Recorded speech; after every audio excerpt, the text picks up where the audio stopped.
What's up everybody, Brad Danger here, and buckle up because Gen Zs are totally getting screwed when it comes to buying cars. No, seriously, today's young people want cars more than any other generation, but they're buying them way less. How does that even make sense? Well, stick around, smash the subscribe button, and I want to talk to you about this because, yes, buying your first ride has become mission impossible for Gen Zs, and what it means for the future of driving. This is gonna be a wild ride. And let's start with big dreams and harsh realities. Yes, here are some shocking numbers. A recent survey found 11% of Gen Z say that buying a car is their #1 financial goal, more than any other generation. These Zoomers desperately want wheels, but here is the twist.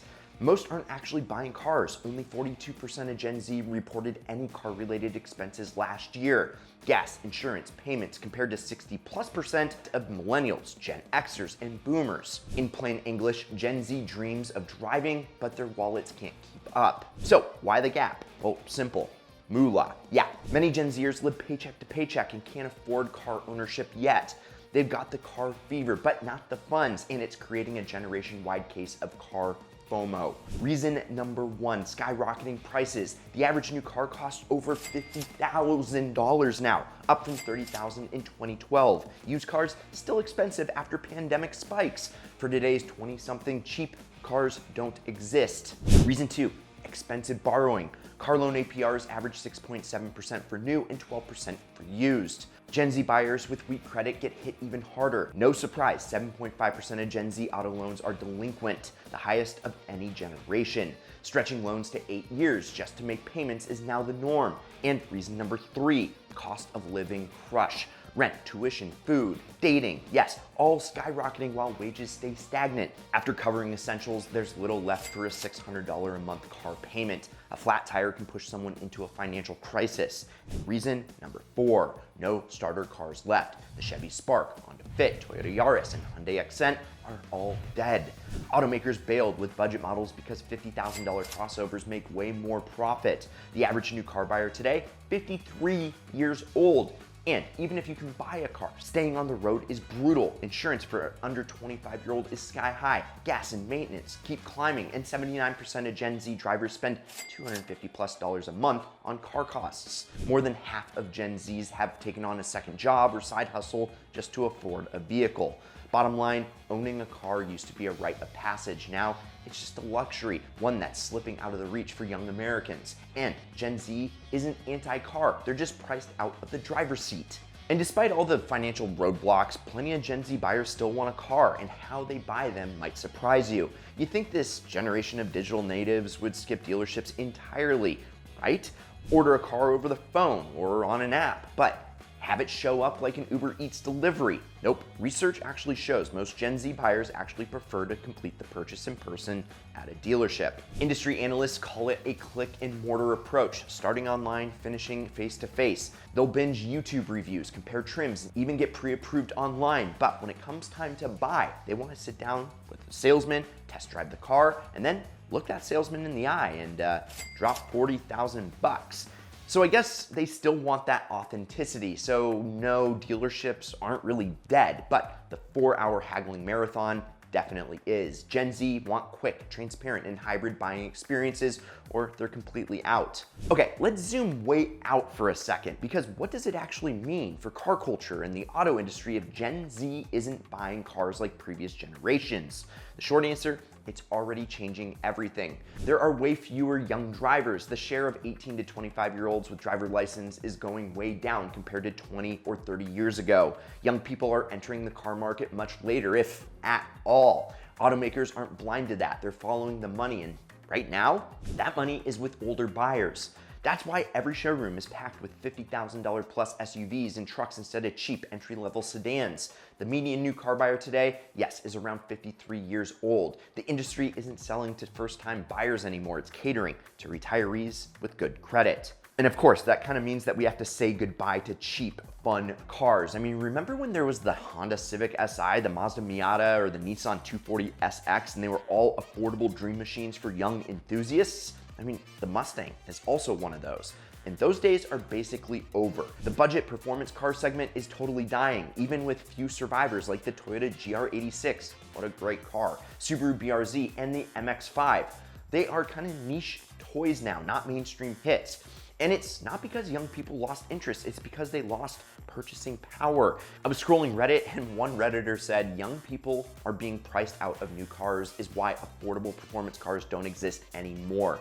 Today's sports cars are built for older buyers with disposable income, not kids inspired by Fast and Furious. Hey, I was one of those.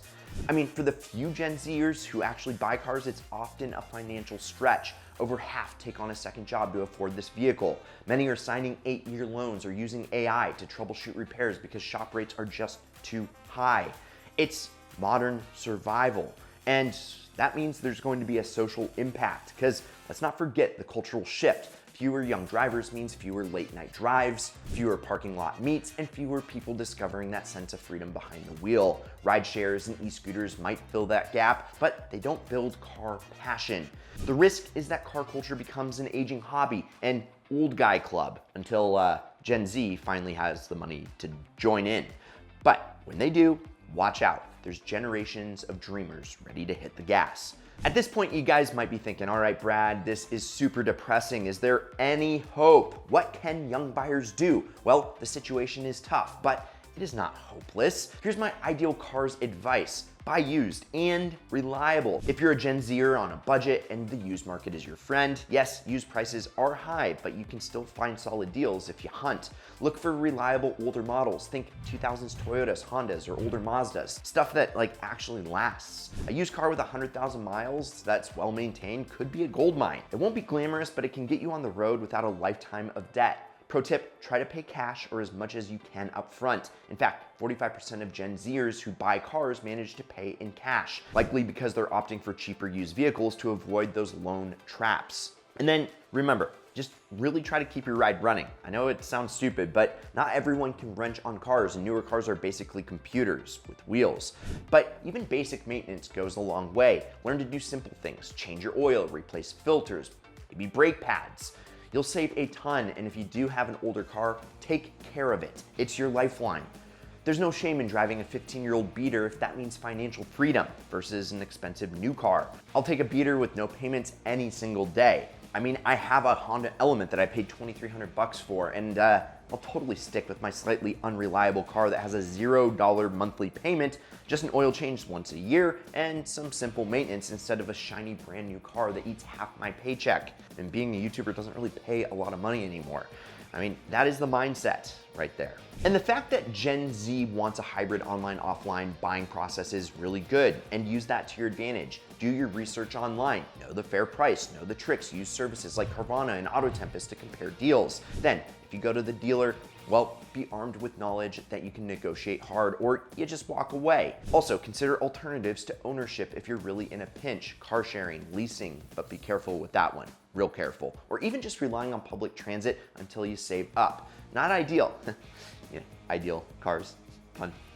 But for some in big cities, it might actually make sense. And lastly, it's okay to voice your frustration. Automakers will eventually need Gen Z customers to survive. If enough young people say, we want affordable cars, the industry might respond. Maybe we'll see basic EVs or a return of budget brands. Some new EVs and startup talks about cheaper models coming. Fingers crossed though. In the meantime, patience might pay off. The car market is cyclical. What goes up, prices might come down. If you can hold off on the big purchase while you're just starting out in your career, you may avoid overpaying.